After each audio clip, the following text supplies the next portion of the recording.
recording. Okay, we are group 4 and we're going over chapter 9's discussion question. And what we have is we were supposed to examine the Family and Medical Leave Act, or FMLA.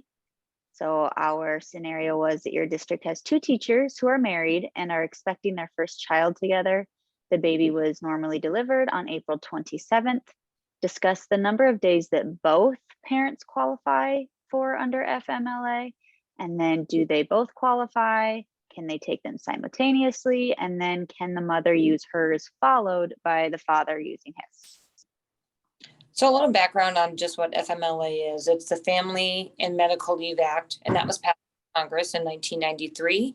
And the purpose was for it to, it was designed to allow eligible employees up to a total of 12 work weeks of unpaid leave during any 12-month period for a few different reasons. And then they kind of outlined what those reasons were in the chapter.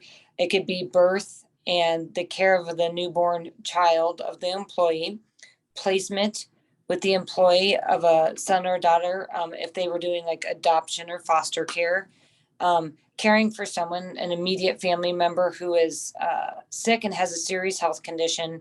And the last reason outlined in the FMLA Act is that medical leave when employee is unable to work because of serious health condition. Okay, so some of the questions that we had to consider in this specific case is if the employer had 50 or more employees at the time where they're putting in for FMLA, and has a couple been employed for at least 12 months. So it was kind of vague and the question there on what those situations are for the couple, for the employer.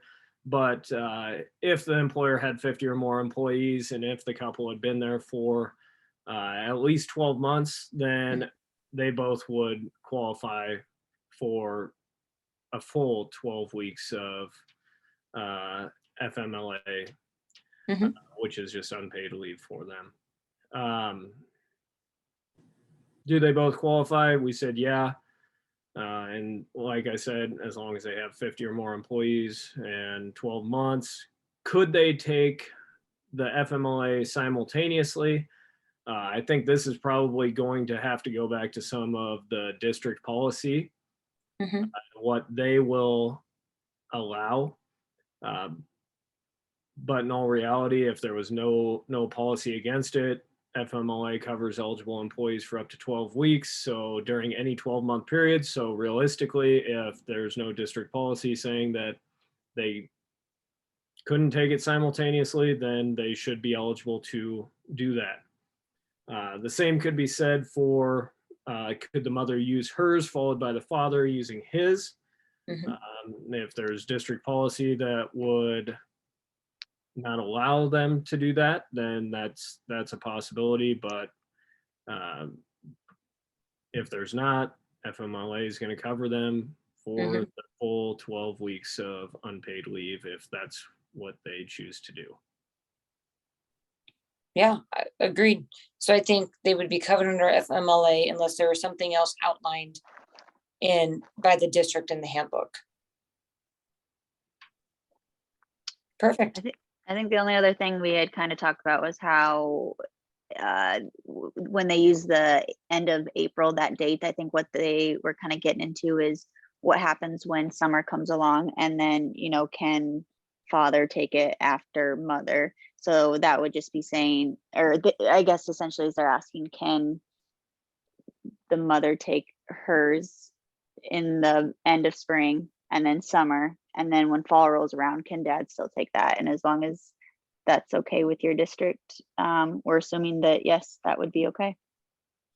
And within that 12 months. Yep. That seems like that would work too as an option. Okay, anything else? No, that sounds good. All right.